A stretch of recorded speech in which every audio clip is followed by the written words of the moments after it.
everyone. I'm Dana Perino, along with Morgan Ortagus, Juan Williams, Jesse Waters, and Greg Gutfeld. It's 5 o'clock in New York City, and this is The Five.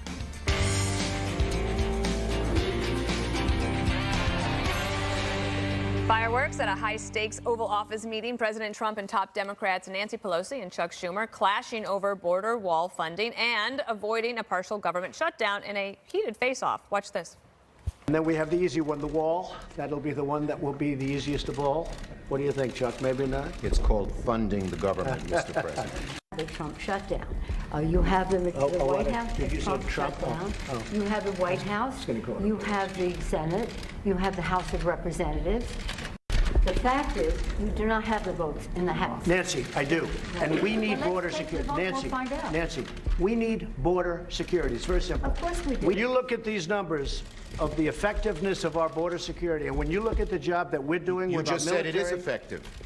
Can I tell you something? Yeah, you just said it's Without effective. a wall, the last time, Chuck, you shut it down. No. And then you opened 20 it up very times. quickly. And 20 I don't times. want to do what you did. 20 But, times Chuck, you have called for, I will shut down the government if I don't get my wall. None of us have said. You want to know something? You've said okay, it. you want to put that on You've my... said it. I'll take it. I am proud to shut down the government for border security, Chuck. I will take the mantle. I will be the one to shut it down. I'm not going to blame you for it. The last time you shut it down, it didn't work. I will take the mantle of shutting down. And I'm going to shut it down for border But we security. believe you. Democrats pouncing on the president, saying he'd be proud to shut down the government over the border wall, but he's refusing to back down. I don't mind having the issue of border security on my side. If we have to close down the country over border security, I actually like that in terms of an issue. I mean, Chuck's problem is that, you know, when we last closed down, that was his idea. And honestly, he got killed. And so he doesn't want to own it. And I said, you know what, rather than us debating who's owning it, I'll take it. I'll take it. If we close down the country, I will take it. Switch seats with Juan. All right. Okay, so, Jesse, the meeting was mostly show. No matter what, right? Because it's That was all substance, Dana. but interesting. Both sides feel like it could not have gone better for them. Well, yeah, I guess if you're a Democrat, you say Trump now has taken full responsibility for the Trump shutdown. And if you're Trump, you look at that video and you think, I just manhandled these two people on live television, and they look like complete buffoons. If you just look at the body language there, he was cutting them off. He was holding up pieces of paper. Nancy, Nancy, Nancy. Chuck's sitting there like a weakling. Nancy's getting interrupted the whole time. This is what I mean. It was an It depends on where extraordinary you sit. physical performance. Yeah. At the end of the day, though, if you take look, on a debate stage, he did the same thing with Hillary. But these are two weaker people, and he, basically tag teamed both of them until they look like blithering idiots. At the end of the day, though, he says, I'm shutting this down for border security, and I don't care if I take the heat. This is the last chance he's ever going to have to get the wall funding. It's either do or die. He's not going to get it in the next 2 years, and he may not get it in the next 6. He has to go to the mattress on this. He has to own the issue, and if he doesn't get it, his supporters are going to show up in the general and say, you know what, you had 4 years to build the wall, and we didn't bring it together. That point, what's that about? To that point, Greg, there was a NPR Marist poll today. Oh, I love it when you bring those up. There was a chart. A chart even? Yes. Tell me and more about this it said chart. Yes. When they asked Republicans, should he compromise on the wall funding in order to avoid a shutdown, 65% of the Republicans said do not compromise. Yeah, there you go. He's got that on his side, but then, of course, there was other parts of the poll that support the Democrats. Can you just pull up that picture again of the group of discussing this? We're missing the biggest story here, which is Pence, who has been cryogenically frozen. Pence was there? Yes, he was actually. I didn't see him. They talk about they should have a body language expert do Pence right now, because there's absolutely no body there. It's just pure animatronic. He closed his eyes through a lot of it. But that's exactly what I would do, because I'm going, you know what, staying out of this. This is great. Not the Pence shutdown. Yeah, I'm not involved. It's like, and also it's like I don't hang out with women who aren't my wife. I'm not getting involved. I'm staying out of trouble. But you know what the thing is? It encapsulates two things. One, why we hate tribal team sport politics, because believe it or not, there is a solution in front of them.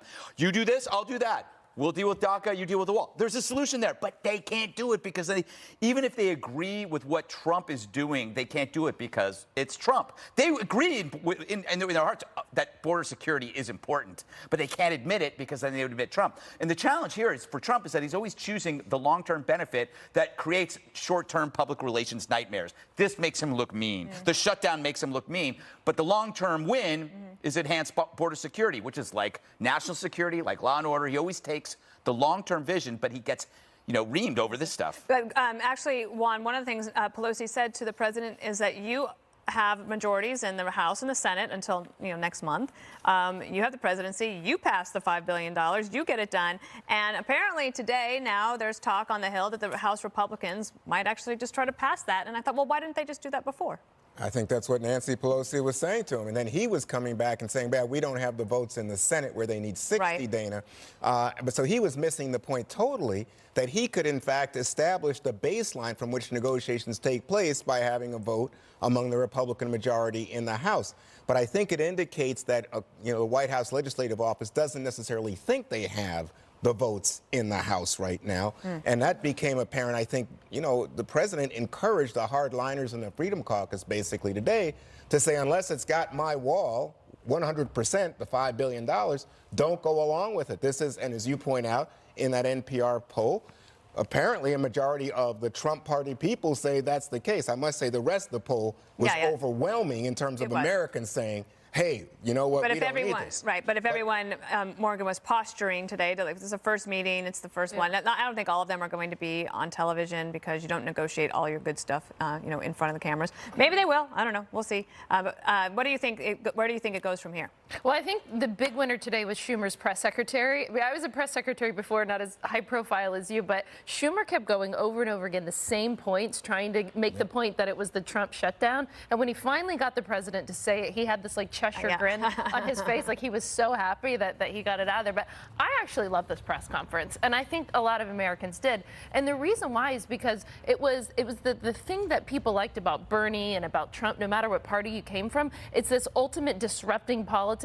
Instead of everyone getting in front of the press conference, in front of the press, and pretending like they all get along and like each other, they all just sort of threw it out there. It was like WWE. It was nasty. It was disruptive. But I think that's actually good for politics. I think that's what our founders intended. They didn't intend for everyone to play nice. But I'll make the founders wanted the wall. I think that was in the Federalist Papers. It was. Federalist 41. Federalist 41. Yeah, They also said lock her up, but they didn't know what they meant. But I must say, if it was WWE or let's say a boxing match and you were scoring, the idea is you said that he says this, I want a shutdown, I own it. I mean, nobody does that. That's why he won. Because he doesn't think that shutting down the government is going to cause that much pain to regular people. The Democrats and the media become hysterical when there's a shutdown because they have to make it look like the government is so important to everyone's life when it really isn't. Also, one more thing. $5 billion in a budget that's what?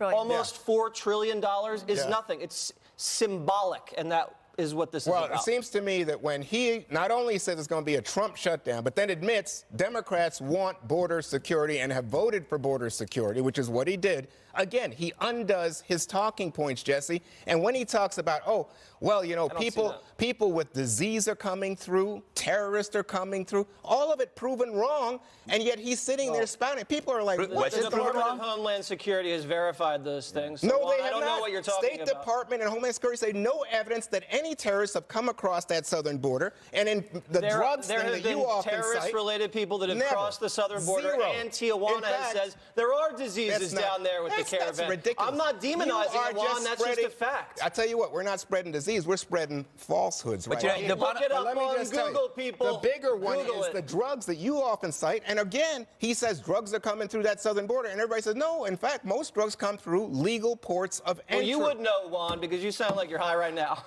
Yeah, right. But this always comes down to the bottom line, process versus chaos. And so when he sits there and he comes off as the mean dad.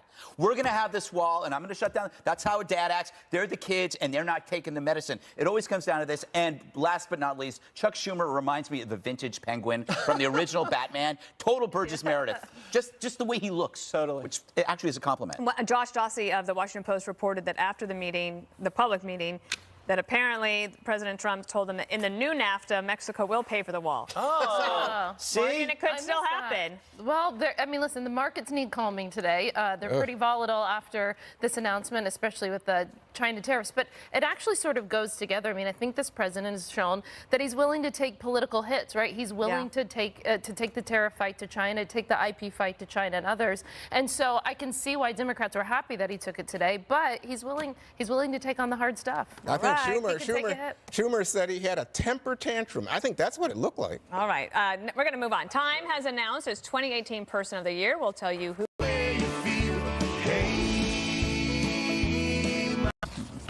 More Mueller probe developments this week in the Manafort, Cohen, and Flynn cases. Today, Paul Manafort's legal team responding to Mueller's accusation that he lied to investigators.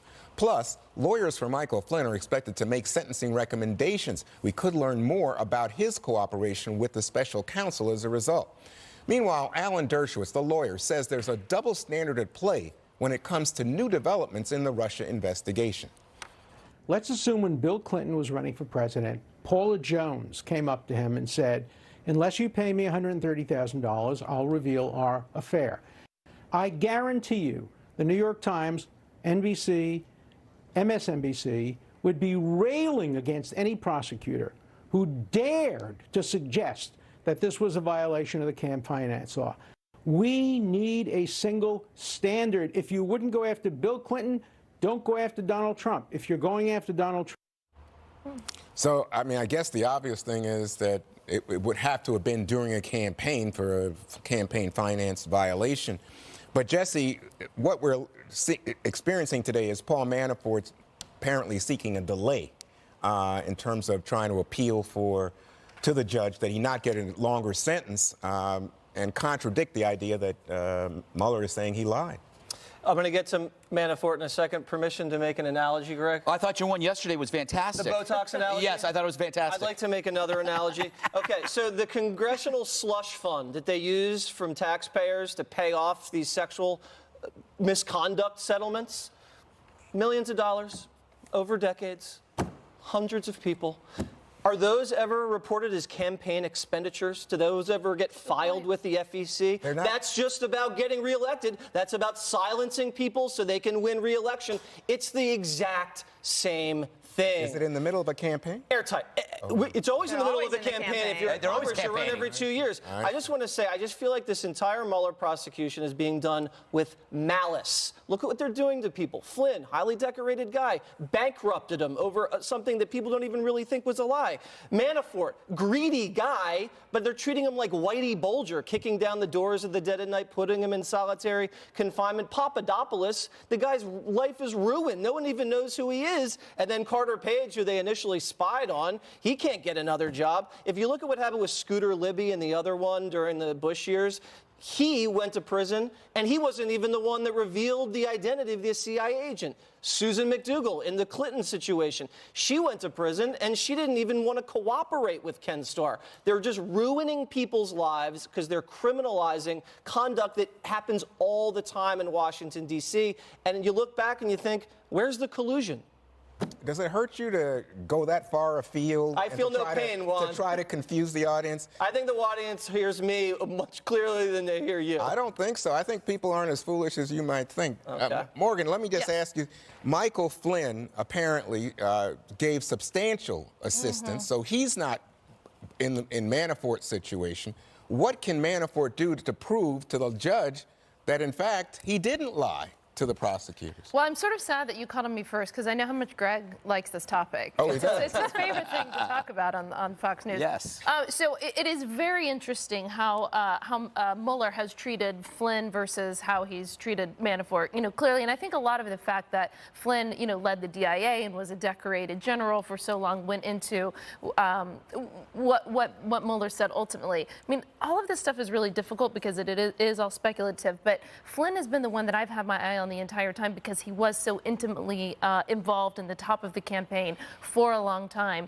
And so if he's cooperating, that is, I think if there were any collusion, which so far I agree with Jesse, we haven't seen that. But if there were any collusion, I think Flynn would be the one to know about it. But in fact, again, it would appear that Mueller is treating Flynn with some regard, some respect, given his military service. Yeah, and, But well, that's and not also, the only reason. Manafort go has ahead. been a criminal for a long time. The sentencing memo about Flynn, about 3/4 of it is redacted. Right. So nobody knows really why. And the reason is because they asked for no jail time for Flynn, is because he cooperated and was very helpful. We don't know how he was helpful. And I think that when he files his sentencing memo, he'll just say, thank you for recommending no jail time. Thank you. And then walk out. Go like, what else? Why would he say anything else? Right, but but at the moment, didn't you say he offered substantial assistance, right? Yes. That's the key, that comes Right, but you're from the saying that he was prosecutor. being lenient on Mueller, that was being lenient on him because he was a decorated war No, veteran. I think in addition to that, I think what he said in that memo In was addition to, right. Yeah, this guy was a decorated war hero, and of course held very important positions in our government. Greg, you've been dying to get in this conversation. I want to respond to you saying, accusing poor Jesse of going far afield. Going far afield is talking about Manafort and Cohen over and over again because no one can find the collusion. No one, I'm still waiting for the crimes that are committed by Donald Trump to somehow blossom from this orgy of accusations about other stuff. And by the way, I did watch the Clinton Affair, which is the A&E. And it makes me full Dersh now. I'm a full Dershowitz because you realize these investigations are basically, they're like computational AI. Once they start, they gobble up everything. And Ken Starr had a lot of convictions, including Susan McDougal. Well, she went to jail because she refused to cooperate. Right. And I watched that. I didn't know, in the 90s, I was working in health magazines. Didn't know much about this. So did Judy Miller. Yeah, in the you learn Patrick Fitzgerald investigation. Yeah, you realize that all this is a self-perpetuating machine. That once you start it, it's up to itself to end, and you just heard all these people. It's a prison machine. It's a prison machine, and you look at Flynn, who served his country, just gets swallowed up. And I said it on Friday or Thursday, the last time we had a show that I was on. You don't want to be in government. Right. You don't want to be in government because if you win, you got a target. If you lose, you lose. It's better to lose. But don't switch the topic, Alan. We were talking about Susan McDougal and Clinton. We're talking about Trump. I guess you can't get history. No. And I thought you were a historian, No, Juan. I can't- Did I you can't write think- about history? but I just Forget think- history. Juan saying forget history. No, I didn't Okay. say that. There I'm you all go. for it, but I just think that what's And staring I us in the actually face is defended history. and I also defended a Democrat, Juan. You did? Which you, all right. Try that. Who was that, McDougal? Anyway, up next is Time Magazine taking a shot at President Trump with his 2018 Person of the Year. Big news. Stay tuned.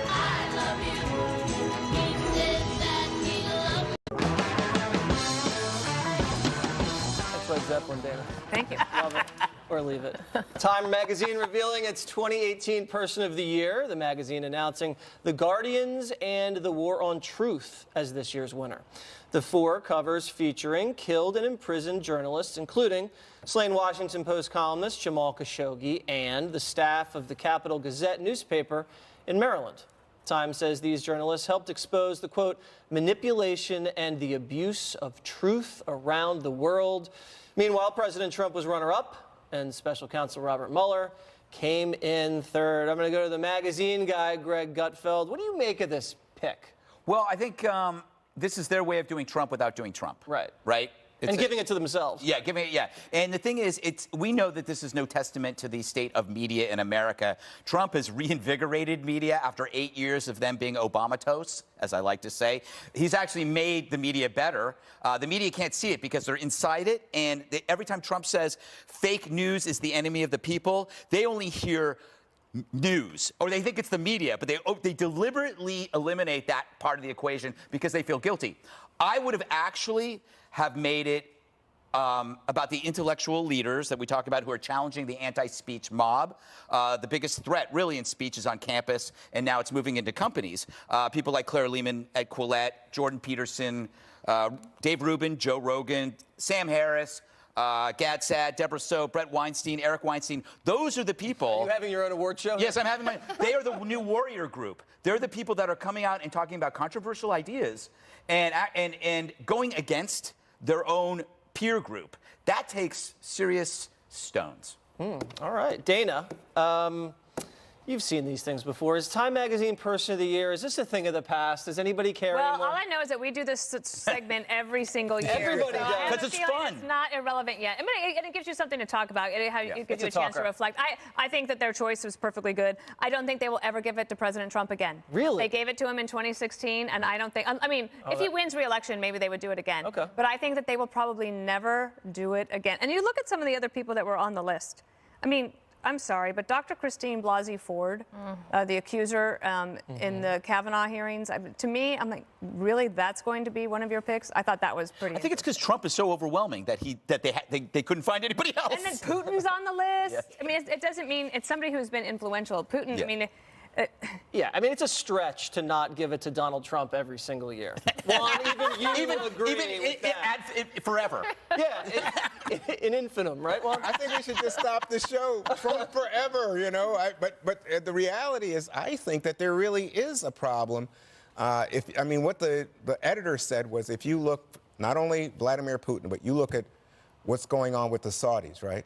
And then you could bring it back to Silicon Valley, that there's so many lies, so much spin right now, that people are, the phrase that really took off this year, gaslighting, that people are confused. People don't know what is truth, and people are being told things with the intent to undermine Fake the news. truth Finally, you in this agree. society. Well, they should have given it to Hannity. He's the one exposing all these lies and propaganda. I will stay away from that one. I'll be But on I will Hannity say, tonight at 9:45. okay, but I will say that I think the quote of the year is Giuliani's quote, Which was what? "Truth isn't truth." Right? It's a lot like Kellyanne Conway saying More like alternative that was like an facts. existential Oh comment. yeah, right.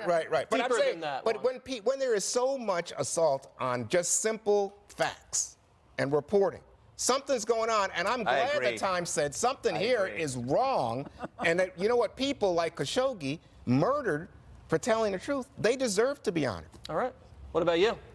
Believe it or not, I actually am siding with Juan on this. I think that there's two different perspectives. There's the American media perspective, where I think we see Acosta and others that showboat, and I think that makes all of us really irritated Surprised they sometimes. didn't give it to Acosta. I know, the American media. But if you look at the international media, the Washington Post reported in October that 43 journalists have been killed worldwide. There's been at least 153 journalists killed in Syria. So I know a lot of the audience has been in the military and served overseas. I've served overseas in a civilian. And in these war zones, when I was in Iraq in 2007, when I've been in Afghanistan, there's really brave people, reporters that are in these war zones telling the story, reporting. And so for me, I just want to step away from the American media, where I think there's a ton of faults that we document all the time on the show, and look at the brave international reporters like Marie Colvin. The movie A Private War is out, talking about how she was killed in Syria, doing a job that nobody wanted. So if you use that, okay, that's fair enough. If you use death in a career as the criteria, we should go down the list of what is the most dangerous jobs. What are the most dangerous jobs? Is it journalists? I don't know. I'm Police asking. officers I think are police pretty- line of people fire. in the military. Sure. Although it's gotten better. If you look at accidents in with machinery, it's pretty incredible how many people die on the job. The war on coal. Yeah, I mean, Dangerous out there. Why are you laughing, Greg? I don't know. That threw me off. I was actually being serious. So was I. No, coal miners, it's a very dangerous job. Okay, there you go. All right. Were you on the short list for the Time magazine? Very short. Why does it have to be short? Why does it have to be short? It's just a phrase. You know what? I assume the worst of every phrase now. I'm learning that you meant something by that. Okay, we'll talk about some more phrases in the break. All right, are the Oscars going hostless? Some potential big changes following the...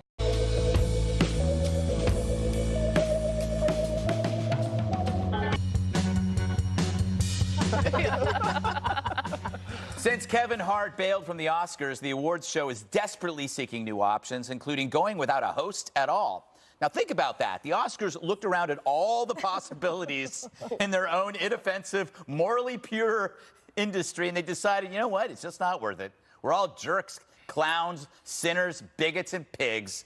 And of course, we're petrified of the mob, meaning they're actually human. And just as every human has a skill or talent, we all have a past or a life, one worth more than a tweet. But for some, a simple, dignified apology will never be enough. The moral majority is now the mobbing morality, and forgiveness is viewed as an accessory to evil. And the Oscars is responding the way everyone does now, to be so gun-shy about the social media fallout that they just give up and give in. No one wants to share the risk. So nothing too edgy. And humans are just that in the face of unforgiving hordes. So after decades of filling that hosting position, humans need not apply. So who then?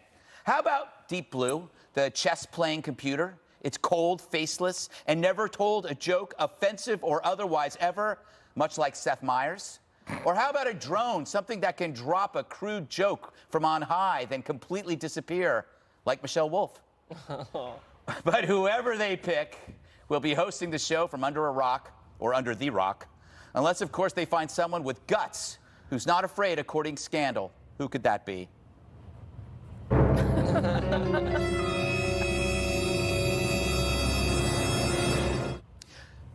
That's my choice, but you know. I'll take the risk. That's what he said. Yeah, I'll take the risk. I'll take the risk. People don't want to take the risk, so it's like even the Oscars to me is like any business. They're like, you know, we don't want any trouble, you know, and they step away, and then they just kind of like.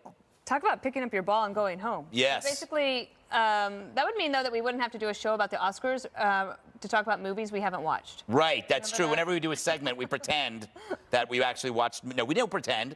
We don't pretend at all. Also remember, it was just like 2 weeks ago that Joe Behar was frustrated at the Country Music Awards because they didn't make it political. Right. So you can't have said anything offensive. It's the but you could say something political as long as it's offensive to half the country. Exactly. That's the point I should have put in my monologue. Damn it! I thought it was a very good monologue. One of your best, actually. Oh, I thank think you. you should probably take more days off to refresh yourself, because coming up with monologues day after day after day, that's why you get the thin ones once in a while. But this one was good. This one was really good. I don't really have much to add. I will say this. People in film and art and Hollywood, these are supposed to be the creative, edgy people with expression and not afraid to take risks. And they're the most uptight squares ever. They've ruined the Oscars. They did the same thing with the White House Correspondents' Center. It got too edgy for them. They blew it, and then now there's a historian up there instead of a comedian. No, Political correctness is literally ruining comedy. Has anybody ever said that before? I don't know. I think I just coined that. I think you did. Morgan, why don't they, you know, I'm they have glad this. you remembered my name. Yes. Did you notice he looked down? I looked down. I have a problem with names. I have a problem with names on live television. I'm on your pressure. show a lot. I know, that's right, that's right. Even worse. And I do have a shrine in my office. But I was on your show when the guy was like, who was it? Remember the lady? He was like, the lady on the other end of the camera. Yeah, we edited that out. But you were also on Special Report, too. Yes, true. Thanks for bringing that up. Yeah, you know, why not create a host? Pixar, hologram, the whole damn thing. Yeah, well, there you go. I don't care about the Oscars. What I do care about, which I want the Oscars to continue because I love the fashion segment at the beginning. I watch the Oscars because I'm so girly. Like, I love seeing the women coming out in the gowns. I love the earrings and the fashion and the hair. Why does it have to be girls? Yeah, Because Greg you likes guys- watching the women come out, too. Yeah. No, I'm saying I like watching the girls. So Guy fashion's you're so boring. cis-normative. Why can't the men wear the dresses? I actually don't know what cis-normative is. Am I supposed Oh, to know? now you don't even know what that I is. know. Great. I'm done. Gee Bye. I guess you can host the Oscars. Juan likes me. Yeah, I like you. I Hey, say Juan, you stick Juan, I around. think what bugs me is we're witnessing the death of forgiveness for mistakes. Like, I know you guys did the segment yesterday about the Heisman Trophy winner about a tweet from when he was 14. Right. And it's like Kevin Hart, you know, he already apologized, and then he had to apologize again. Where are the comedians? Shouldn't they Well, just no, stick it out? I think Kevin Hart, by the way, you said Kevin Hart bailed. I don't think Kevin Hart bailed on them. I think they were very reluctant to defend Kevin Hart.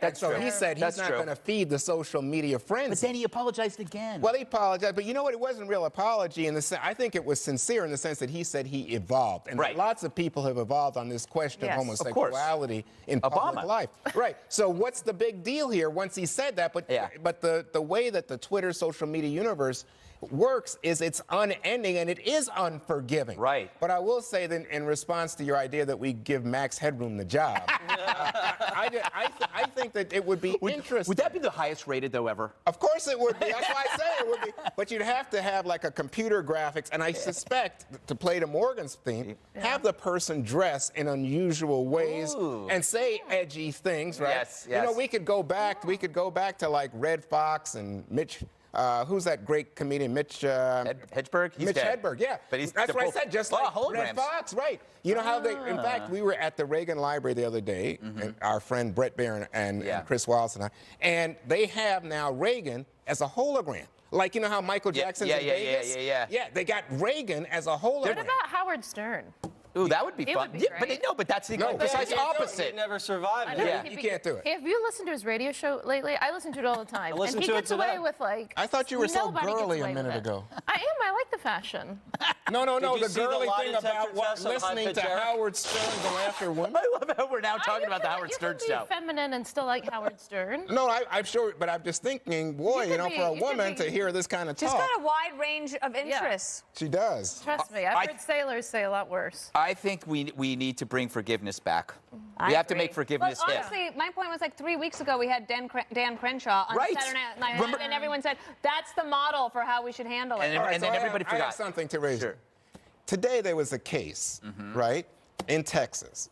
A guy attacked a woman, right, and then the judge says $400, you know, in some communities. I'm like, that's outrageous. And I don't think I'm a hard man, but Yeah. goodness gracious. But That's we're not talking about the same thing. That is he was accused of a crime, and he was right, but prosecuted. forgiveness. and then He said, I just think that's one where I would say, Well, you know yeah. what, hang and judge time. Yeah, but I mean, I'm talking about forgiving over a tweet. I think they're Oh, a different. tweet. Oh, a okay. little bit different. All right. NASA, you remember them, is on a new mission to prove to a basketball superstar